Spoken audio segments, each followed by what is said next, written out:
This message is sponsored by Greenlight. With school out, summer is the perfect time to teach our kids real-world money skills they'll use forever. Greenlight is a debit card and the #1 family finance and safety app used by millions of families, helping kids learn how to save, invest, and spend wisely. Parents can send their kids money and track their spending and saving, while kids build money confidence and skills in fun ways. Start your risk-free Greenlight trial today at greenlight.com/Spotify. That's greenlight.com/Spotify. This episode is brought to you by Indeed. When your computer breaks, you don't wait for it to magically start working again. You fix the problem. So why wait to hire the people your company desperately needs? Use Indeed's sponsored jobs to hire top talent fast. And even better, you only pay for results. There's no need to wait. Speed up your hiring with a $75 sponsored job credit at Indeed.com/podcast. Terms and conditions apply. New Vitamin Water Zero Sugar Pineapple Passion Fruit is packed with vitamins. Just like the amount of peas we packed in that sentence. It's packed like your tote bag. The one you stole from your ex. Or your overpriced half-a-studio apartment. Or extra rushed rush hour traffic. Packed like your calendar. Triple booked at 5, of course. Grab a Vitamin Water. Did we mention it's packed with vitamins?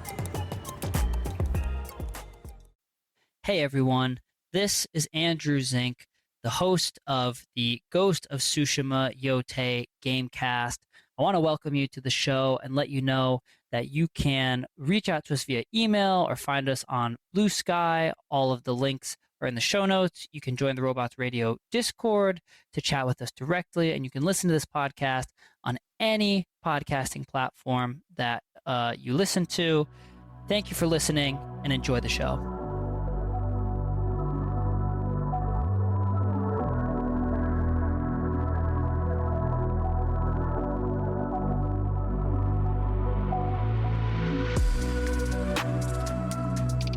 Hello and welcome back, fellow samurai, to episode 7 of the Ghost of Tsushima Yotei Gamecast. I'm your host, Andrew Zink.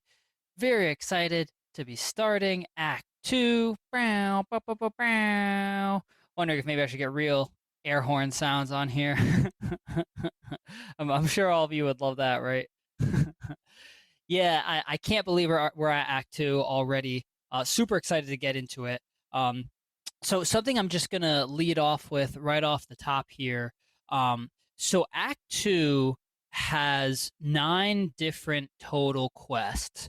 And so 3 of them are the quests that's the final goal, which is retaking Castle Chimera. Then there's another series of 3 quests that are all about recruiting the people of Yarikawa to form an army. Then there's a final 3 quests that are all standalone. So the way I'm going to structure, our Act 2 main story episodes is the 3 quests that are all independent of each other. We're going to do all those together in this episode, and then we'll do all the Yarikawa quests together in the next episode. And then in the final episode for the Act 2 main story, we'll do the 3 quests about retaking Castle Chimera itself. I just figured it's better to do this way so that we don't have a 3-hour-long episode or something. Break it up a little bit. So yeah, I'm really excited to be doing this. We are back for episode 7, Act 2 of the main story, part 1. So the first quest we're going to do is the very first quest that you open up with to start Act 2, which is called A New Horizon. So A New Horizon pretty seamlessly starts right as Act 1 ends. So after you retake Castle Kaneda, Khotun Khan has fled that castle, so you don't catch him. You defeated Ryuzo at the end of Act 1, but he escaped as well. So, all of the allies are at Castle Kaneda with Lord Chimera. So that's right where you're picking up here for Act 2. So in Act 2, we're going to be entering a new region of Tsushima, which is Toyotama. So we're going from Izuhara, the southern section of Tsushima, to Toyotama, which is the middle section or the central part of it, of the island.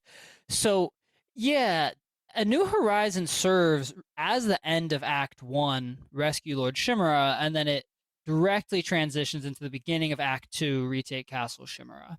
So then it starts with Jin looking out at Castle Kanada's peaceful pond that's full of candles in this main garden area, and it has this beautiful sunset atmosphere. So you've seen this spot before. I'm pretty sure you battled Ryuzo around this area in Act 1. So yeah, the quest starts with Jin looking out at it, kind of meditating, just in deep thought.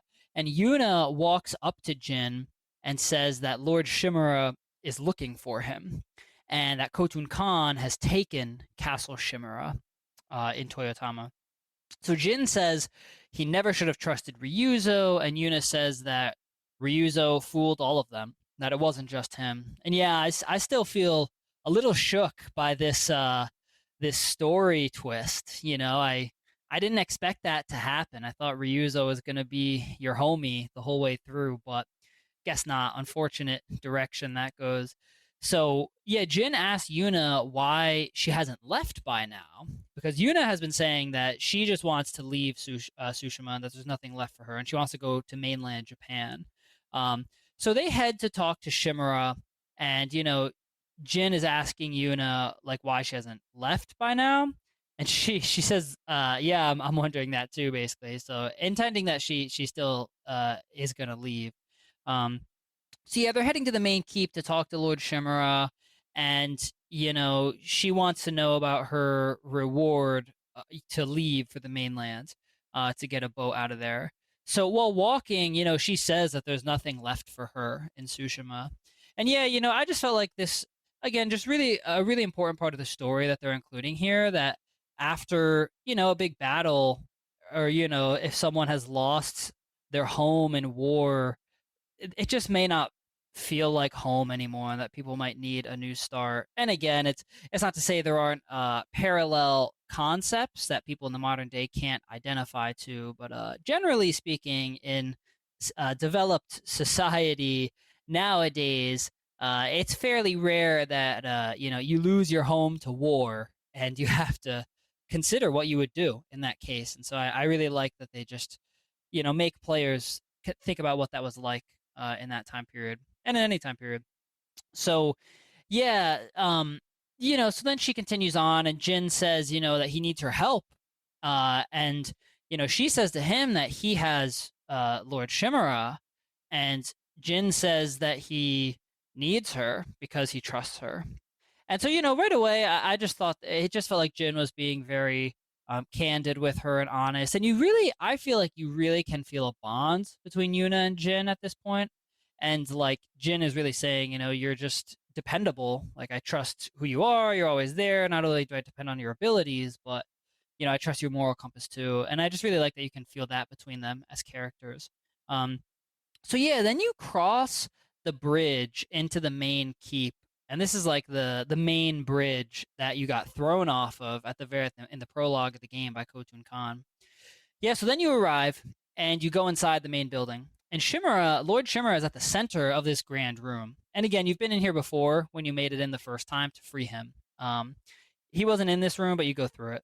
So yeah, then you start talking to Lord Shimura, and he says that they will defeat Khotun Khan and the coward Ryuzo, and he needs Jin's help. So it's a very iron strong sort of resolve, and Lord Shimura is making sure that Jin's on board. Jin obviously says, "Of course, I'm here for you. Whatever we need to do to free Tsushima." So yeah, then they kind of take a moment to talk and catch up a bit on all of Act 1. And it's not super in depth, but Lord Shimura says that he heard of Jin's exploits while he was imprisoned. And he says that, your methods were brutal, impulsive, without honor. I mean, right away I was like, whoa, all right. I mean, this feels a little bit rude. You'd still be in jail if not for me, maybe dead if the Mongols wanted you to be, but and so they acknowledge that they needed to do that. They needed to stray from the samurai code that they had established in this time period a little bit, using more stealth tactics to combat the Mongols.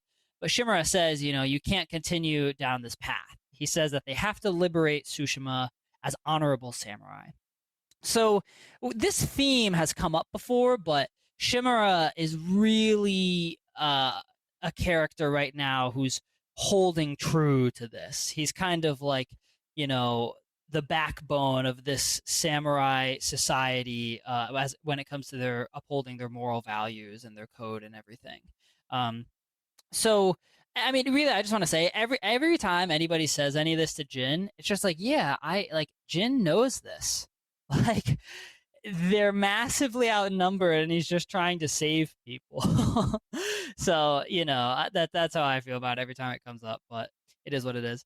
So yeah, then Jin asks Lord Shimura about Yuna, and he tells Lord Shimura that Yuna saved his life and helped free him, Lord Shimura. And so he says that all she wants is passage to the mainland, and Shimura says that he'll grant it when the seas are clear, but only if she helps retake Shimura Castle. So Jin says thank you, but he looked to me a little bit discomforted about it. And then Shimura says that they are going to ride out soon and basically, to go get ready. Um, yeah, so just a couple comments on this. I definitely I definitely thought I thought the same thing that Shimura did, where he said like when the seas are clear. Because every time Yuna has brought this up, like, oh, I want a boat to the mainland, I've just thought through all of Act One, I was like, dude, look out at the sea. Like, I don't know if you're not seeing those hundreds of Mongol ships surrounding Tsushima and heading for mainland Japan, but like I don't know how a boat is getting to mainland Japan. So sure, but like that's not really possible soon. So with that being said, though, I definitely got rubbed a little bit the wrong way with Lord Shimura saying like he'll only help her if she helps retake Shimura Castle, because it does feel a little bit like using people, and I fully understand that in this time period, like obviously people generally speaking were very consigned to their class background and their class status, and um and this was, again, I'm speaking very broadly here, across the world in this time period, like generally speaking, where people were born, you were given certain tasks, and it was rare that people strayed outside, their societal status in those tasks. So in this case, like a lot of poor people would be conscripted, and if you were told to fight, that's what you did. But in the context of the story, like that's how it felt to me, where it was like she already did a ton for you, and you can at least just say like, yeah, of course, whenever possible, we'll send her to mainland Japan if that's where she wants to go. I'd appreciate if she helps us, but I guess maybe I would just go about it differently. But and interesting that Jin, to me, I'll just say that to me in the game looked a bit discomforted about it. So there's going to be a lot more on all this as we go through. But for now, that's it. So at this point, you then leave this main building, and the next objective is to ready your horse at the stables.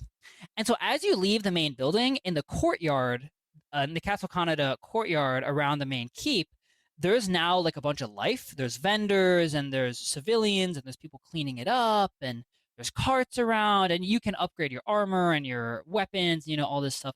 And you can also, there's an optional objective to talk with all your companions before you go down to the stables. And they're out in the courtyard with all the vendors, and they'll each kind of just say something about their specific quest line and just what's coming in Act Two. It's vague. It's nothing super critical, but you can do that, and it's cool. It adds more characterization, and it's cool to do in the story. So yeah, eventually you arrive at your horse at the stables, and you talk to Yuna. And so the quest is to talk to Yuna and get on your horse. So she asks you how it went, and you tell her that Lord Shimura will grant her passage. ... after helping with the fight to retake Castle Shimura. So Yuna's pretty upset, and she says, this isn't my fight. And Jin says it's everyone's fight. And Jin says if you prove your worth to Lord Shimura, he'll reward you. And then Yuna says, she makes this very angry comment, sort of under her breath, but you hear it. She says, squeezing people for all they're worth, And then Shimura, at that point, Shimura yells out. You hear him yell out, and he says, "All right, time to ride out." And I gotta say, I definitely felt the same as Yuna. Just generally speaking on this. It just, it did just feel like the way that Shimura is going about it does just feel a little bit top down. And hey, that's not my style, but so that's the quest so far. So you mount your horse, and at the stables, you ride out of the gates with Shimura for Toyotama. And again, this feels pretty cool. It's like you're really starting to arrive in Act 2. At this point, you're leaving Castle Kaneda and riding north. Um, so at this point, you enter the Akashima Prefecture, and that is the first prefecture of Toyotama in Act 2. So that makes it the southernmost prefecture, of Toyotama. So you discover that the bridge to the rest of the Akashima Prefecture is destroyed. So Shimura then shows you the old forest path that you can take. So then you start to do that. So, as in classic Ghost of Tsushima, gameplay, it's just gorgeous. You're just riding through this beautiful forest, and that's awesome. So along the way, you start to have a long talk with Shimura about a bunch of stuff. So Jin apologizes for not freeing him sooner, and Lord Shimura says it's fine. And of course, this is a case where I'm like, once again, Jin, like, you literally battled impossible odds, and like the fact that you made this happen is nuts in and of itself. But I feel that way, and it's just this keeps coming up where it's like Jin feels like or is articulating that he hasn't done enough or something, and I just feel like, dude, why are you doing this? Like, you've done more than literally anybody. But so you can then choose what to say next, and I like that they have this in the game. I hope they have more of this in Ghost of Yotei. But I chose you can choose between you spoke with Khotun Khan and you can choose I'm glad you weren't injured. I chose you spoke with Khotun Khan. And then Shimura says, it'll take more than a bloated Mongol to break me. That's a pretty good insult. And he says, so you just kind of like talk about that a bit. And then you start passing through a forest location called Himiko's Garden. It's very pretty. You never really have a need to come back there, but yeah, just cool area. And then so Jin says that the Khan learned their language and kept Lord Shimura alive. And so he asks what he was after. And Lord Shimura says he wanted him to aid in the conquest of the Japanese mainland, offering wealth, power, wives, and just whatever Lord Shimura wanted. And Lord Shimura pledges to kill him for the insult of thinking that he would turn against his own people. So yeah, you get all of that, from the that dialogue option you pick. So Shimura asks at that point to hear about Yuna. And he wants to know more about her. And he says, who is this woman who saved your life? Tell me more about her. And so Jin says, that she's brave, loyal, she's good in a fight. And Shimura says that Sensei Ishikawa told him that she was a thief. So again, you get a second dialogue choice here. And again, I like this. I think this is the first time you've gotten two dialogue choices like back to back in this way. And you can choose between I like her and we need her. So I chose we need her. Honestly, I was really feeling more just like I like her because that's how I felt. I really just sympathize with her. I feel like she's a good person, she's already sacrificed a ton for the cause and for everyone. But I went with we need her because I don't know, I was kind of playing this as a bit of an RPG moment where I was like, all right, well, I want Shimura to trust her. So, and you should feel that way. It's like we're not in a place to pick and choose our allies right now. Like you just gotta go with what you got. So yeah, if you pick we need her, Jin says we can't turn anyone away who's willing to join our cause. And Shimura responds by saying, well, she has no stake in our victory, only her own reward. And Lord Shimura says, like, they're gonna face difficult battles and he needs to know that he can rely on his people. And Jin says, yeah, I mean, like, Yuna is fully supporting us, and so am I, and you can trust that. So that pretty much ends that conversation. But again, it's an early reveal a bit about Lord Shimura's attitude toward Yuna and his feelings on her. So I have to say, when I first played like this, A New Horizon quest, when I first did all this, I did not make very much of all this. Like I just thought it was dialogue and I thought it was semi-reasonable, some of the stuff that Lord Shimura's asking about, but I definitely felt he was being rude. I didn't like his attitude on some of it, but it ends up being way more important later on than I realized it was going to be. So, Yeah, we'll get ready for that. So yeah, Lord Shimura then says that Tsushima was once ruled by chaos and bandits, but the samurai brought order and unified Tsushima, and says that they must show that honorable samurai still lead the island. So again, back to this honorable samurai, code thing. And he then gives Jin the quest to reclaim the Sakai family armor from Jin's home. And he says, if honorable samurai are going to lead, you need to reclaim your clan's family armor. So at this point, you pass through another location called the Spirit Grove Cemetery. Again, there's nothing really there, but I just wanted to point it out. And yeah, this whole time you're just like riding through the old forest path while this conversation's happening. So Jin then says that the armor has sat empty since his father died, and Lord Shimura says that the past can't hurt them. So again, it kind of shows you Lord Shimura's mentoring Jin in a way, even though they're still growing up. Like it's portraying Shimura as this resolute, wise figure. So at this point, you then start galloping ahead now, and the dialogue comes to an end. So you go through some winding trails in the forest, and then you come upon burning houses, kind of on an overlook. And there's a lot of dead bodies on the ground, and they've been burned, and there's bodies hung up in a tree, and they've been burned. Really gruesome stuff. And Lord Shimura says that it's revenge by the Mongols for his escape, and that they have to save the Akashima farms because they won't survive winter without them. So at this point, you come to this overlook of the Akashima farmland in the prefecture, and all the farmhouses are burnt, and it's like there's smoking everywhere, and you can see like just an endless expanse of rice fields basically, but it looks like flooded out and just burned, and it just looks just like warfare and destruction. Just really sad to see.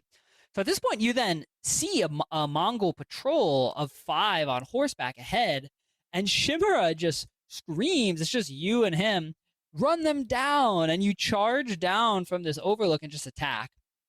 So, you attack them right in this rice field. It's a pretty cool battle. 2 on 5. Of course, you still win because it's video games.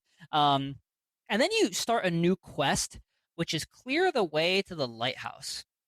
So yeah, after clearing the Mongols, Shimura says that he saw the Mongols. He saw those particular Mongols in Castle Kaneda, and they are the Khan's wolves sent north to ravage the land. And so that's when you get a new quest, Ride with Lord Shimura. So the one thing that's different about them is that they're wearing blue. They have a different outfit. All the Mongols in Act 1 were wearing red, whereas now most of the Mongols in Act 2 are wearing blue. So I guess, you're now fighting a different section of the army, the Khan's wolves. So that's interesting. And actually, come to think of it, they actually were harder. They're harder enemies, so maybe they actually did level them up for Act 2. That would make sense. Yeah, so you're riding with Lord Shimura, and you start riding up toward a hilltop fort called Fort Ito. And Shimura says that relighting the lighthouses will give people hope after you take them back from the Mongols. So yeah, that's going to be an option for lighthouses throughout Act 2. So then you attack the Mongols at the gate of Fort Ito, and you clear them.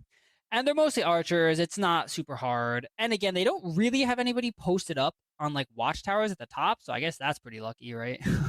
So then the gates open and more Mongols come out, and they have the sheepdogs with them. So eventually, you clear them. Always easy to just chuck an explosive at them as they're coming out through the doorway, and you'll get most of them.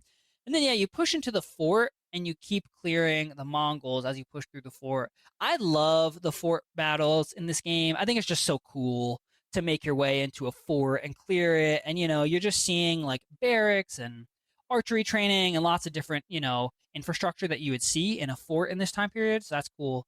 And again, they're all dressed in blue, so it feels like new blue Mongols instead of red Mongols. And you then hear Mongol horns as you are pushing into the fort and you're clearing them. And then Shimura tells you to silence those horns. So then, like, the Mongol horns call more Mongols from, like, it basically wakes up the whole fort.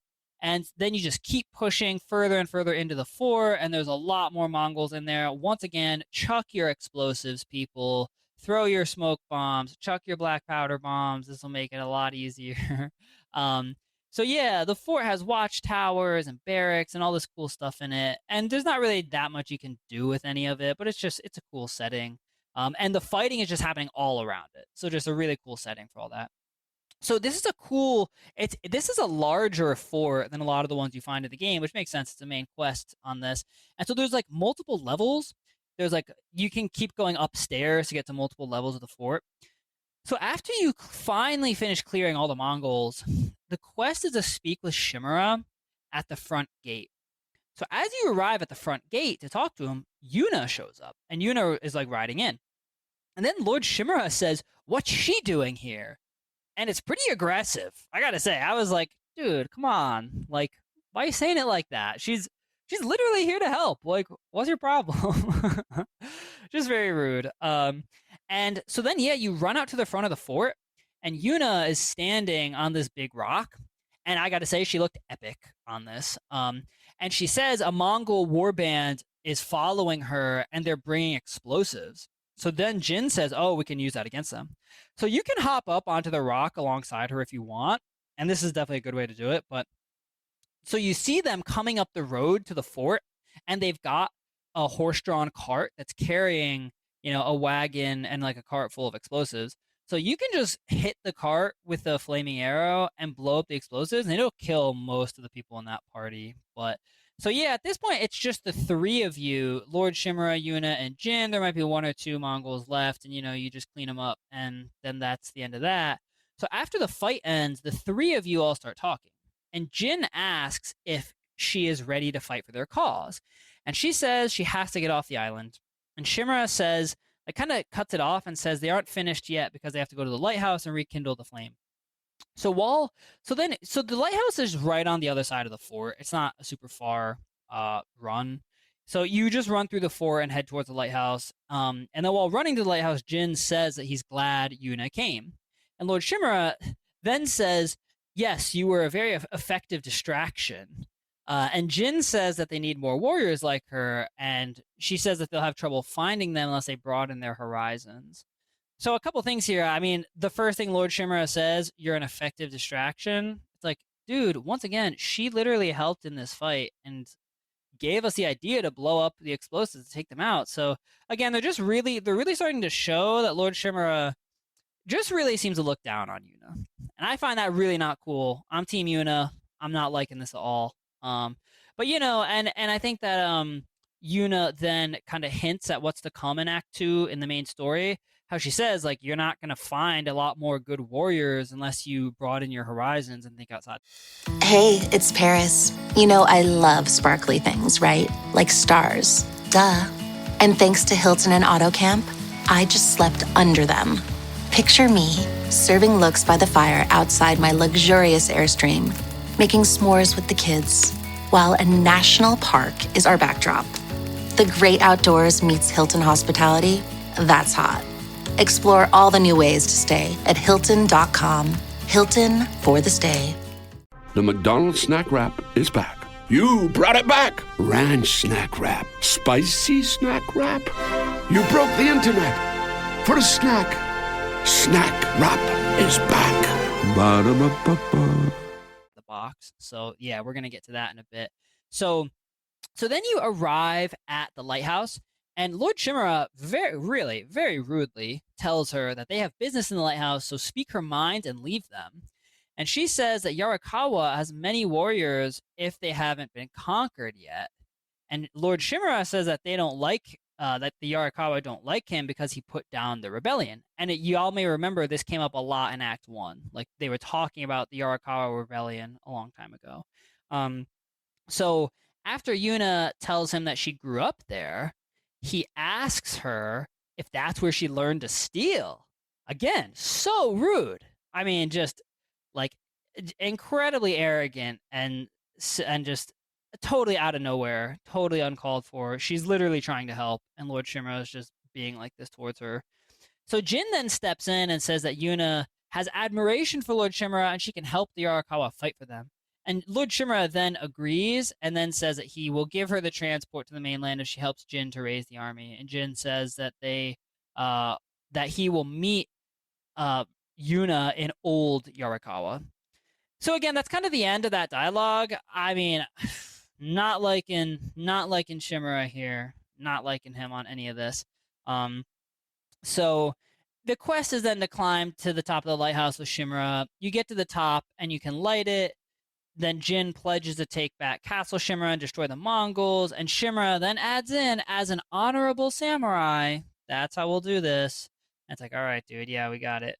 And then at this point, he gives Jin the main quest for Act 2, which he tells Jin to return home and claim his father's armor. He says to recruit the peasants of Yarikawa, and he says that Lord Shimura, will petition the shogun in mainland Japan for reinforcements. So those are kind of the three main points in Act 2 that you're going to be doing. So Jin then asks how they would get a message to the mainland, and Lord Shimura says he has unsavory friends of his own. And he says it's a pirate named Goro in Umugi Cove who owes him a debt. And then after finding him, he says that to bring Goro from Umugi Cove to Lord Shimura's old hunting camp, which is on the eastern coast of the Akashima prefecture. So there, and Umugi Cove is on the western side of Tsushima, of Toyotama, so opposite sides of the map there. But so at this point, they part ways. So then a woman approaches Jin. You go back to the fort, and a woman approaches Jin, and at this point, like, kind of some soldiers and some other civilians have like followed behind you, and the camp and the fort doesn't seem to be controlled by the Mongols anymore. So a woman approaches Jin and says that they freed a prisoner warrior monk who wants to talk. So this is where you meet the first new side character of Act 2, and his name is Norio. Norio is awesome. So he introduces himself and says thanks, like very humbly, and he's dressed as a monk, but he's carrying this huge weapon. And so Norio says that he serves with the warrior monks at Cedar Temple, and says that they rode south to fight the Mongols after hearing about Komada Beach. And he says, but their journey ended at this fort and at this prison camp, basically. And so he says that they were ambushed and taken captive, shoved into a covered pit with no food or light. And then the camera starts to pan over, and it kind of pans over like a burnt and charred pile of wood and ash. And Norio starts to say that they took Jogun out first. And then he says, like, you know, he basically says that they heard the Mongols burn him alive.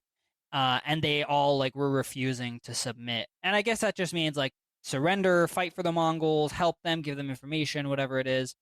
And then Norio says that the Mongols just kept taking people one by one, including his brother Enjo, to be burned alive, which is just so horrible. I mean, oh my God, just that's so awful. Until Norio says only 3 of them were left. So then you get a new quest, and just this is still all part of a new horizon. So a long quest here, but it's almost done. So the quest is to follow Norio, and he leads you to the pit. And you look in it, and you know it's covered by like bamboo that's been like tied together, kind of as like prison bars, so that you're stuck down there. So then Jin comments that that hole would barely fit 6 men, and Norio says it fits double, you know, because he found out personally. So then at this point, you get one of the last updated quests for this, and it says to exit through the southern gate of the fort. So Jin and Norio walk together, and Jin asks what the ride from the rest of Toyotama was like. And he wants to know like how Toyotama is doing under the Mongol invasion. And so Norio says that Kushi Temple was spared, and so were the healers of Akashima. He said he's heard that the pirate's nest of Umugi Cove still stands, so that's interesting. And so then once you exit the southern gate, you stop and you look out. You can see the ocean from this spot. You look out across the farmlands of Akashima, you can see the ocean. And you just see like so many Mongol ships. You see all the Mongol ships, and you just talk about how you can possibly win.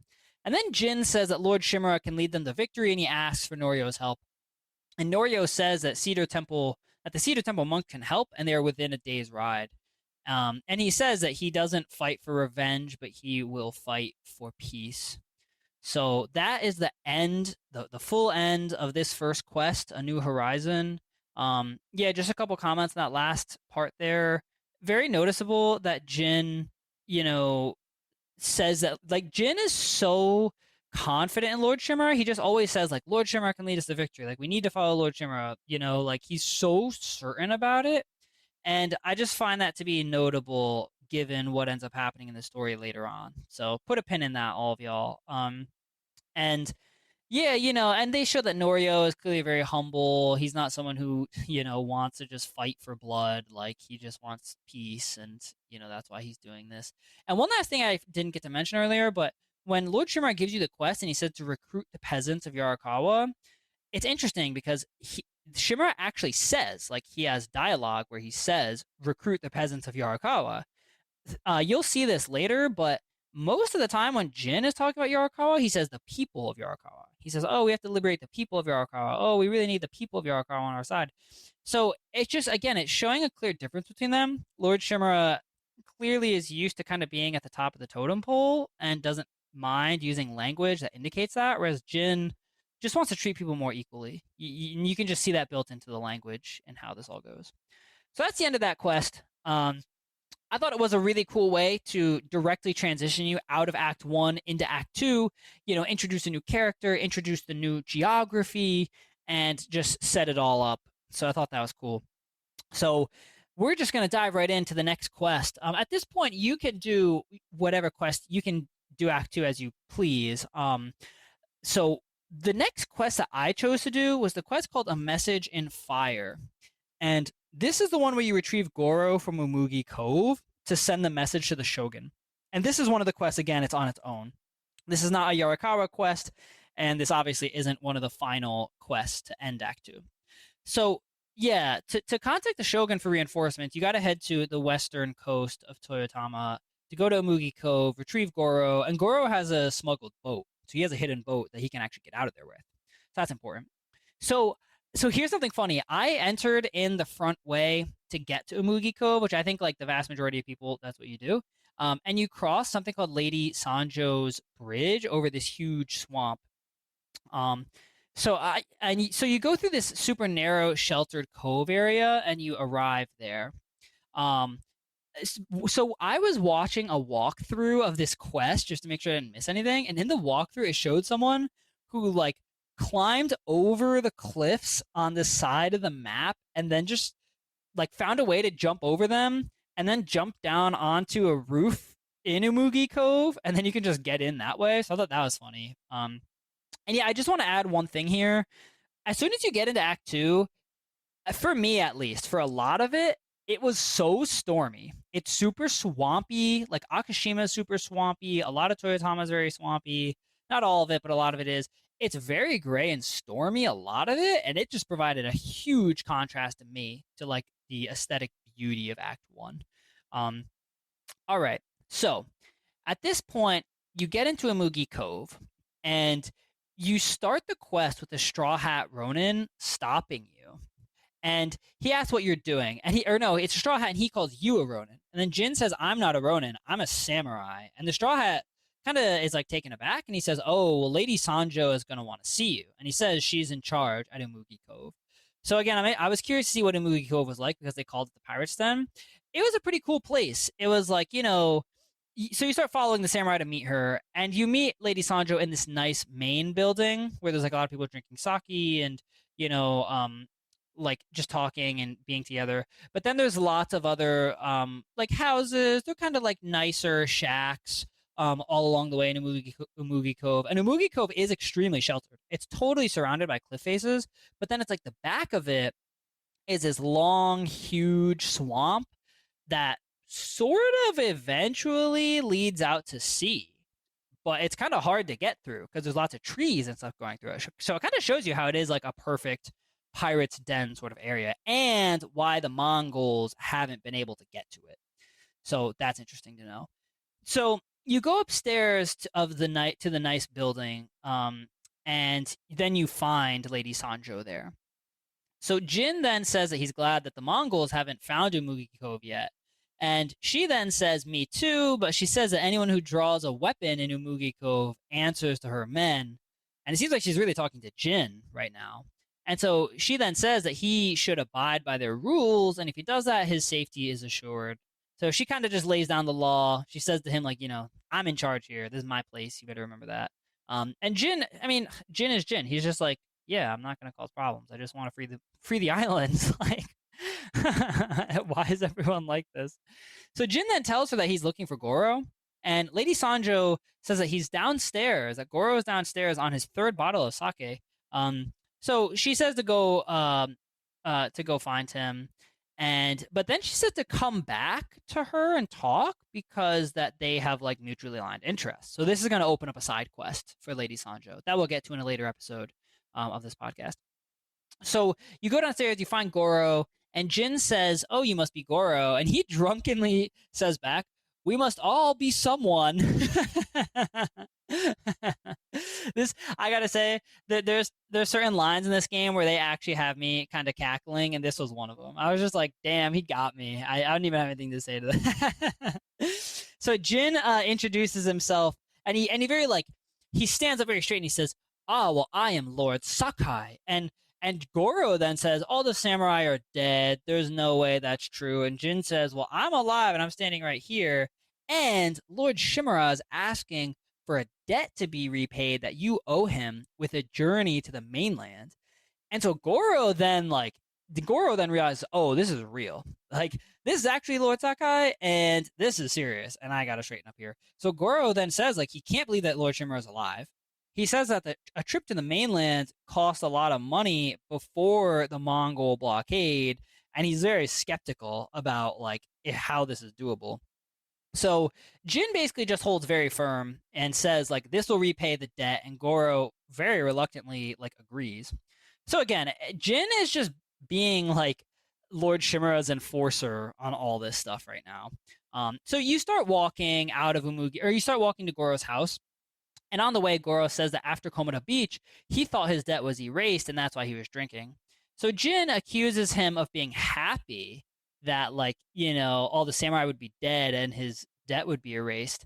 And Goro says, you know, he was drinking because he was in mourning for the samurai. So then it gives you a conversation choice here. And again, I love this. And the choice can either be honor their sacrifice or it was their duty, talking about the samurai who fell at Komoda. And if you do, it was their duty. That's what I did. Jin says that they swore to defend everyone, even Goro. And Goro says, well, I'm skeptical I can repay their sacrifice. But Jin holds firm and says, well, Lord Shimura believes that you can repay their sacrifice by completing this mission. So that was kind of funny.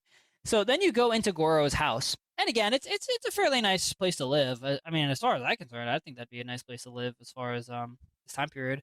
So you then tell him that Shimura has the message that he's going to deliver at his camp on the Akashima coast.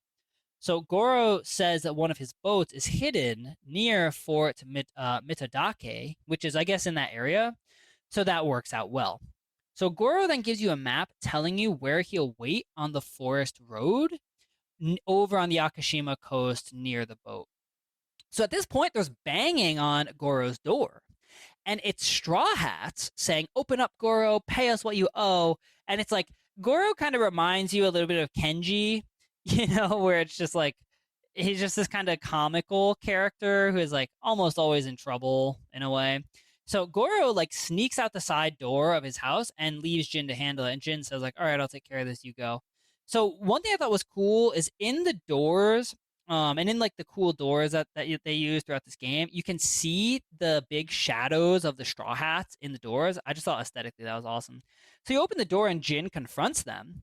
And they say, Lord Sakai, what business do you have with Goro? And Goro says, well, I have private business with Goro, and he's with me. And so then they leave, and they're like, huh, all right, well, we'll be back. And they just leave, and that's the end of it.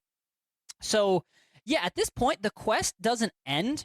Then you have to actually literally ride like all the way back across the map to Akashima, like truly from the western tip of Toyotama, like to the eastern coast. It's like 1.5 kilometers or something. That's what it says on the map. So again, you've discovered other locations by this point near there, so you can fast travel, but this is a long haul. So then, you know, you eventually arrive there, and yeah, Lord Shimura's old hunting camp is set up at a place called Firefly Marsh. Again, this is not pretty. It is like swampy marshland. It is not like Act 1 at all. It's really, it feels like you're like in exile almost. So, and then you're really seeing just like the sky is gray, it's rainy. Really, they're hammering home that this is just a much different vibe now than Act 1. So the hunting camp has 2 samurai there and Lord Shimura. It's a pretty small operation. And they have a fire, there's like some goza mats, and that's it. So then you talk to Shimura and you give him the news. You say that you found Goro. Shimura asks if he was drunk, and Jin says he's not drunk anymore and he will deliver. So Shimura says that nobody knows the seas like Goro does, and he repeats his unsavory remark, that Goro is an unsavory character. So the samurai at the camp are named Kotaro and Jiro. And Lord Shimura says that they will deliver the message on the boat that Goro is going over there. So he's going to bring the 2 samurai over to the Japanese mainland. So then he says that Kotaro and Jiro are loyal and courageous, and Jin says that Goro is ready to and is nearby to take them to a hidden boat. So Shimura then says that they'll leave soon, but he tells Jin to take a moment to prepare for battle. So it cuts to black, and then it's nighttime. And Shimura is saying, all right, we're all ready. Everyone mount up. Let's go. Autobots assemble. So then the 4 of you all start riding horses out of there. So then Lord Shimura starts a dialogue with Jin, and he says he can always tell when Jin wants to ask him something. And Jin asks him how he met Goro.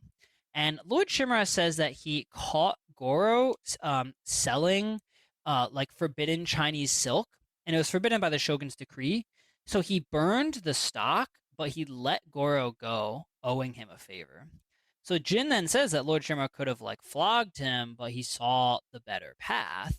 And Lord Shimura says that, a skilled sailor can be a valuable asset. So, Shimura's showing that he's crafty in this way. So then, you're riding along through like swampy old forest. You cross this cool wooden makeshift bridge across this huge swampy pond. And then, Jin asks if Goro can evade all the Mongol ships and how they're going to do that. And Lord Shimura just says, well, he has to because it's too important. So that's kind of that. And then Kotaro, one of the samurai, he pipes up and he asks, well, what do we do if we get caught? And Lord Shimura then just says, do not fear death, Kotaro. Live with courage and never forget the people you fight to protect. And that's it. And again, this is one of those moments with Lord Shimura. I just feel like he's just not sympathetic to anybody ever. Like, he just has this very cold, like, top-down view of everyone where it's just like, well, if you were to die, that was your duty. and I'm glad that you're doing it. And it's like, yeah, I mean, it's easy for you to say that because you're a highborn lord and you're not going to have to deal with any of this. So, yeah, again, I'm just getting rubbed the wrong way by Lord Shimura a lot throughout Act 2 so far, but just noticeable, how they're showing all this. So then eventually you find Goro. You ride forward and Goro, you arrive at the spot and Goro says that he's happy to see Lord Shimura arrive, and Lord Shimura thanks him for agreeing to settle the debt. Goro says that he'll do his best, but that he's scared that the Mongols are going to sink him before he can even leave the coastline. Yeah, totally feel him on that. So then he says that there are too many eyes watching the water. So then Lord Shimura says that perhaps they can help distract the Mongols.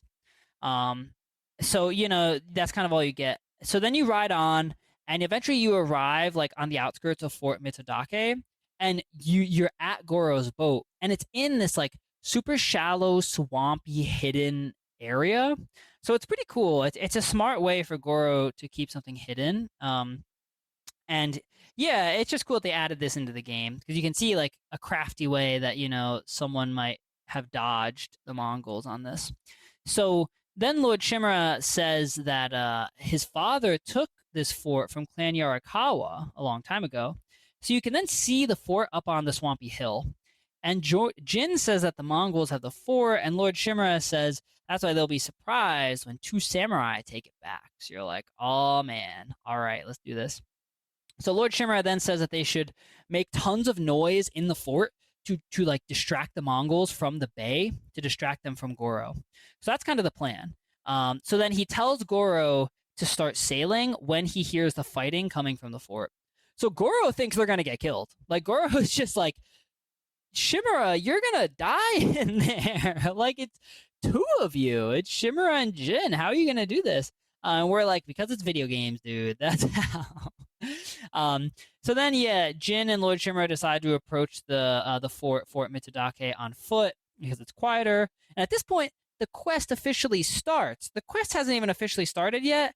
And what I mean by that is, like, when the Japanese lettering appears on the screen and it gives you the quest name and it gives you like the quest music and everything. So then at this point, you leave behind Goro and the two samurai who are the messengers. You start moving toward the fort with Shimura. And Shimura says that the Mongols are a formidable army, but this sneak attack will catch them off guard on a fort like this. So then you talk about keeping the element of surprise as long as you can, until you don't anymore. And you're like strategizing. So then you arrive on this little hill, like overlooking a road that leads right into the fort. You can see the fort's main gate. And at this point, you see a Mongol patrol riding out. And so Shimura tells you, all right, we're going to ambush them, and then we're just charging right in. So again, anytime you're ambushing, great time to use explosives because they're all clustered up, and you can just hit them with one explosive. There might be one or two left after that. So once you ambush the patrol, more Mongols come running out of the fort. And so then you eventually clear them. There are lots of them. There's a sheepdog there too. And then you open the front gate with Shimura, and he says that he's proud to fight beside you. And so I'm like, okay, cool, thanks. And then you walk through the gate, and right then, like, tons of archers like start shooting flaming arrows at you. Luckily, none of them hit either of you, so that's convenient. And then you like take cover under this like bridge area, and then you just run straight ahead through the next gate to like get away from the archers. So then you run, you like enter this new courtyard sort of area, and you encounter a new group of Mongols. So again, you have to fight them, and clear the area. It's another cool sort of fort fight. I liked it a lot. And so then there's like tons of explosions and fighting around you. Definitely like a packed sort of fight and area.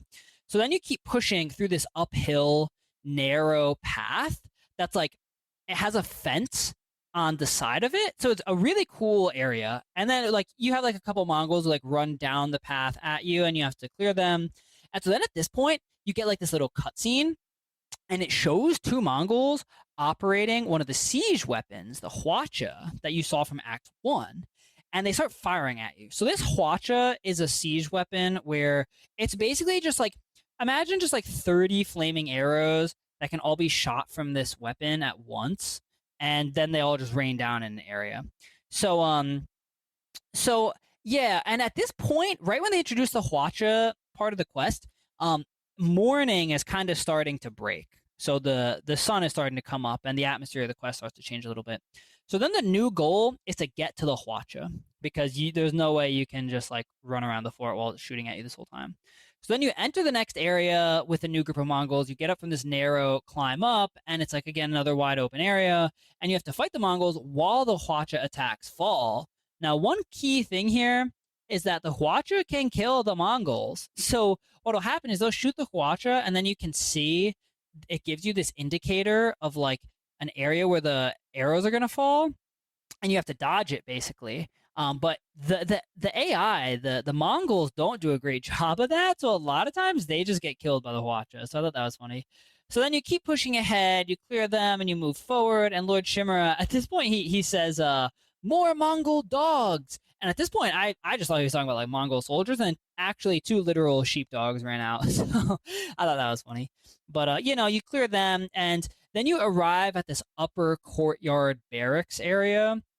And so then there's more Mongols, more hwacha firing. And the whole way, Lord Shimura is giving you these super motivational quotes where he's like, nothing will stop us. We're honorable samurai. I'm honored to fight alongside you. Like, so I thought that was kind of funny. So you're doing all that, and then you eventually cross a bridge. You clear this upper courtyard area. You cross a bridge to like this final area, the topmost part of the fort, where at the end of it is the hwacha guard tower. So then you clear two sheepdogs and several more guards. You charge forward, and then at this point you're done fighting enemies, and you're just trying to dodge the hwacha attacks as you get there. And actually, this can be a little hard. I just wanted to say, because they start like increasing the rate of fire more, and there's and the area of impact can be wide, so it can be a little challenging. You're probably not gonna die, but you'll take some damage. So then you eventually get up to the tower, and once you get there, you can like shoot them from the bottom with arrows or just climb up, and they're just archers, so it's pretty easy to take them out. So then you take control of Hwacha. And at this point, you climb up this guard tower, you have the Hwacha, and you're looking out, and you can see like this whole Mongol fleet, and you can see this whole coastline. Super beautiful, sick view. With a major selection of the looks your kiddos love, starting at just $4 in the Walmart app, a new school year means a stylish new them. Who knew? Find skater skirts and Crocs that say, I'm casual but cool. Sparkly sneakers that say, it's my classroom, you're just learning in it. And preppy polos that say, I'm the teacher's pet, even if they're mommy's menace at home. Find their favorite styles starting at just $4 in the app. The Walmart you thought you knew is now new. Ryan Reynolds here from Mint Mobile. With the price of just about everything going up, we thought we'd bring our prices down. So to help us, we brought in a reverse auctioneer, which is apparently a thing. Mint Mobile Unlimited Premium Wireless. How to get 30, 30, bit to get 30, bit to get 20, 20, 20, bit to get 20, 20, bit to get 15, 15, 15, 15, just $15 a month? Sold! Give it a try at mintmobile.com/switch. Upfront payment of $45 for 3-month plan, equivalent to $15 per month required. New customer offer for first 3 months only. Speed slow after 35 gigabytes if network's busy. Taxes and fees extra. See mintmobile.com. So then you have a cutscene of these big Mongol ships, like the really big ones that you've been on in some of the first quests in Act 1. And Jin then says that they haven't bought Goro enough time. And Shimura says that the Mongols have seen Goro and they're starting to sail out and they have faster ships. And so you know that Goro is going to get caught. And then Lord Shimura says, like, they don't have anyone else to help them. And right then I was literally saying this. I was like, no, they have us. And then Jin says in the game, no, they have us and we have a Hwacha. And I was like, hell yeah, dude. I was hyped about this. So then I was like, oh my God, are you telling me that they're about to let you operate this Hwacha to take out Mongol ships over the bay? And guess what, y'all? That's what happens. This was so sick. This might be, for me, like, probably my highlight of the game so far. And having played through more of the game past, this section, I think it's still my favorite part of the game. But so then right before you can start to use it, Lord Shimura says, a weapon of the enemy is not samurai. And, dude, come on. And then Jin says, dude, we need to help them. Like, our job is to save our people. And that's what we can do right now. And Lord Shimura then agrees and says, okay, start firing. And so then Jin says he'll learn, and you start to use it and shoot at the boats. So then, yeah, you have this whole scene where you see Goro's ship, and there's like smaller Mongol boats that are riding towards Goro's ship, and you got to take them out before they get there. And then there's like 2 or 3 big Mongol ships too, and you can just destroy all of them with the Hwacha, and they just go up in flames, and it's just so cool. Just one of the coolest parts of this game so far. And just like being up high, it's just one of those things where it's like no one can damage you. You've gained a strategic advantage that the Mongols never saw coming. Just awesome. I just thought this was so sick. So yeah, then eventually Goro gets away, and you enter this final cutscene, and Lord Shimura says, I knew that we would succeed. You have this endearing moment with him. And Lord Shimura says that the message he just delivered to the Shogun includes an announcement that Jin will be adopted as Lord Shimura's son. And then he says that he has always known that Jin would be the heir to his legacy. And he says that Jin will be the next Jito of Tsushima and of the island, and that he'll be backed by the full power of the Shogun. So this was a big development. I didn't see this coming at all. So very interesting how this is trending, because as far as you know, Shimura doesn't have any other like heirs. You're never introduced to any children of Shimura's, and Jin doesn't have any siblings. So this does actually make sense. And I just love, from a game development perspective or a story perspective, that they chose to do this, because it does make sense that, like a question of succession would be there. That's always there. There's tons of media about, succession questions and struggles and such. So that's just a fascinating development that we'll keep tracking and see how that goes. So then the quest ends with Lord Shimura telling Jin to get his father's armor and says, let's see, he says, like, get your armor and let's see if your friend is reliable. And he's talking about Yuna and Yarikawa. So again, more rude shade at Yuna. And then Jin says that he'll recover the armor at Omi Village, and I guess that's Jin's hometown, Omi Village, and meet with Yuna. Shimura says to meet them at the siege staging area of Kubara, and that's where like the final quest for Act 2 will begin. So then, yeah, the quest ends with some inspirational stuff about the Shogun celebrating their victory, and that's that. So yeah, all in all, I thought this was a cool quest. I mean, obviously, like, at first, there was a lot of running around. You discover Umugi Cove. Like, it takes you all over the place. I didn't dislike any of it, but to end it using the Hwacha, I just thought was awesome. And Fort Mitatake was pretty designed, like, pretty cool. So, yeah, pretty awesome. So now we're going to do the final quest for this episode. And this is the last, like, standalone quest in Act 2. So it's called Ghosts from the Past. And this is reclaiming the Sakai family armor. Let's do it, y'all. So you're headed to Omi Village, and your father's name, I just think it's just good to know this. Jin's father's name is Kazumasa Sakai. So the armor is at the Sakai family estate. So you travel to Omi Village, and it's like more north of where you've been so far on Toyotama. And you reach the Sakai estate in Omi Village. So Omi Village is small, but it's definitely nice. Like, you can tell it's a thriving village. It's not huge. It's not a city, but it's not super small either.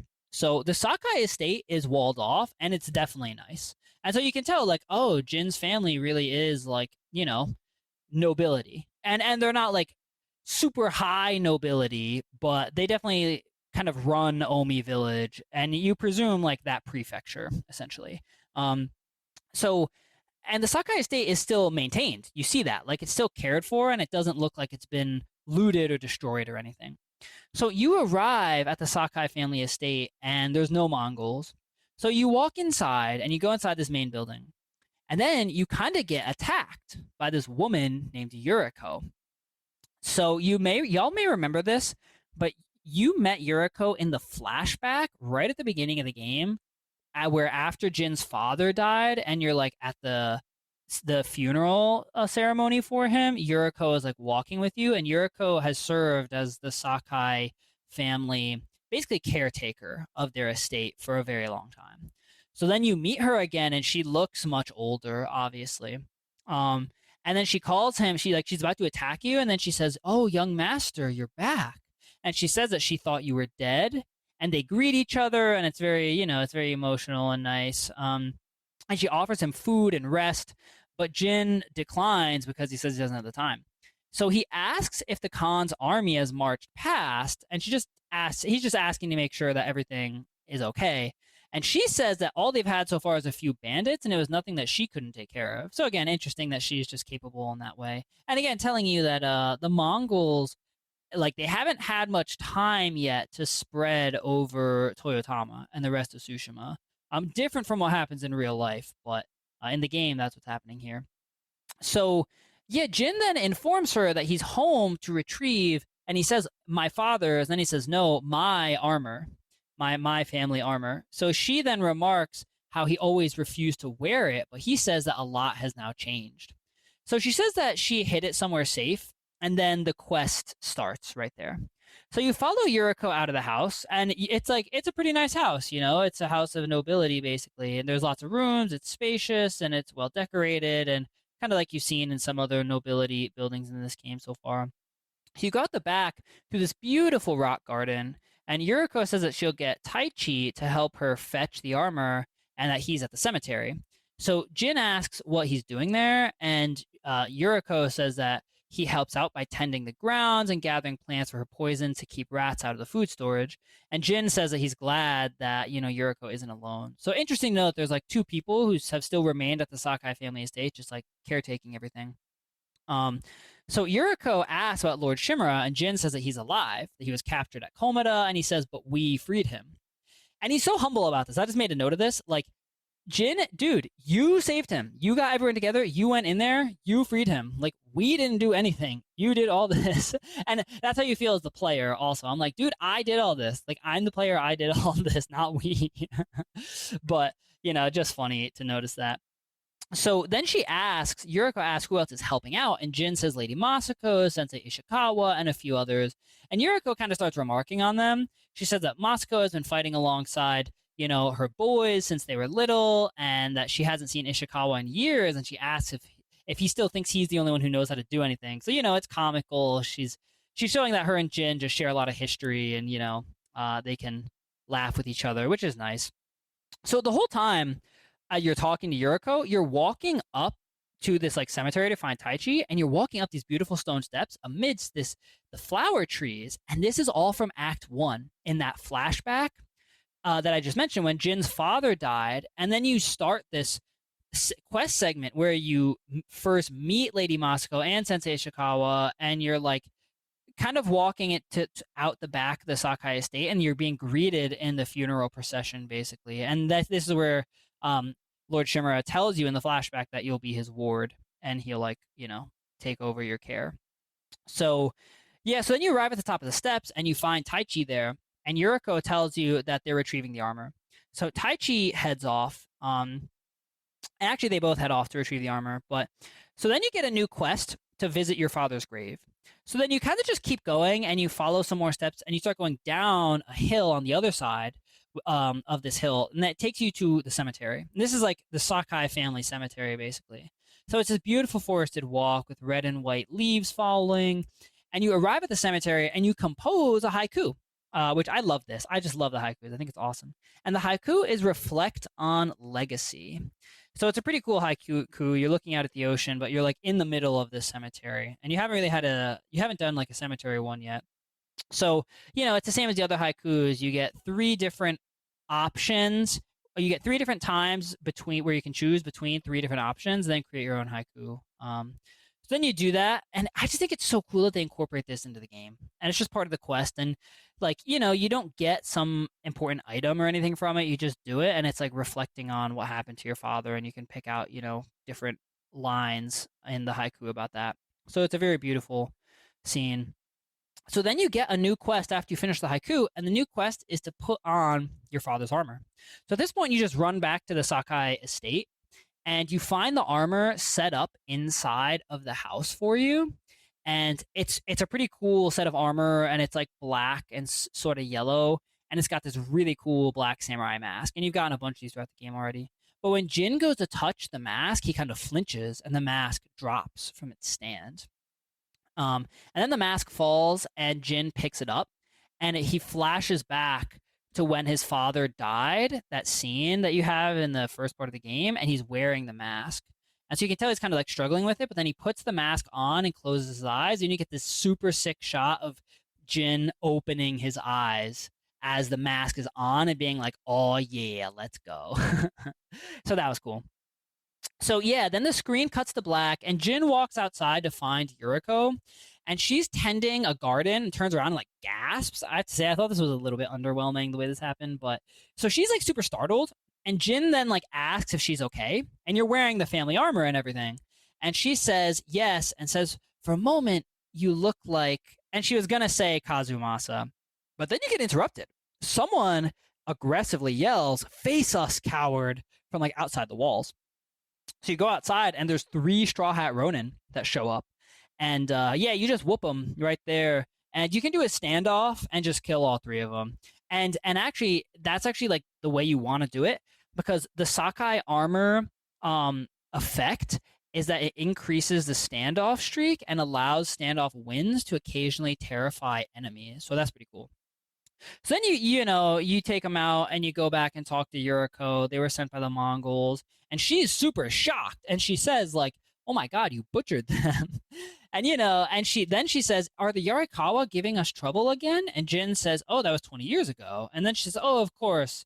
Yeah, I'm sorry, I'm just shaken up, I need to catch my breath. Let's go to the lake where your favorite tree is.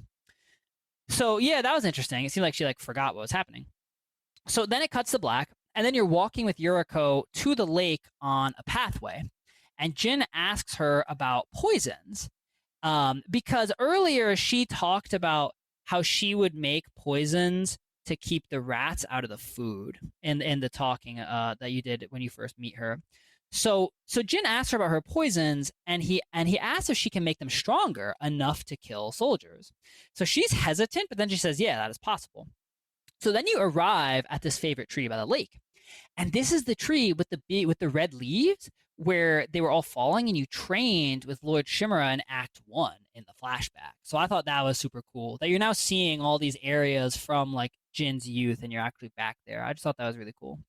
So then Yuriko asks you to sit, and she says that poison has never been the Sakai family way. And Jin says, well, no Sakai has ever had to fight the Mongol Empire. And he justifies it, I feel very well. And she says, well, the war has changed you. And then Jin says, well, the world has changed. And, they're kind of going back and forth about this. And Yuriko says that her mother taught her plants heal, but certain other plants harm or even kill, and they must be consumed. So she asked Jin, like, how are you going to transmit the poison? And Jin says that he is going to use a blowgun and darts, and that he has read of their use by a Genji warrior who studied with monks from the West. So Jin asks if she will help him. She says yes, but she wants him to promise that he'll remain the good man she knows. So she says that she's looked after Clan Sakai since before Jin was born, and she says, I won't stop now. So Jin then asks her about materials to make the blowgun and where he can get that. And Yuriko says, oh, you can make the blowgun with reeds, which you can get on the other side of the lake where the old fishermen used to live. So then she says, oh, that's where your friend, you and your friend would gather them to make your little boats. And then Jin says, oh, that was me and Ryuzo. So that was really interesting. And he says that Ryuzo and he would reenact a battle called Danno Ura. And just a quick side note here, I looked this up.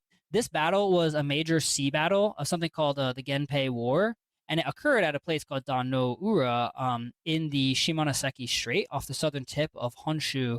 So this was in 1185. This is like about 100 years before this is all happening. It's just interesting that they, have included these little historical tidbits that are actually accurate and real throughout the game.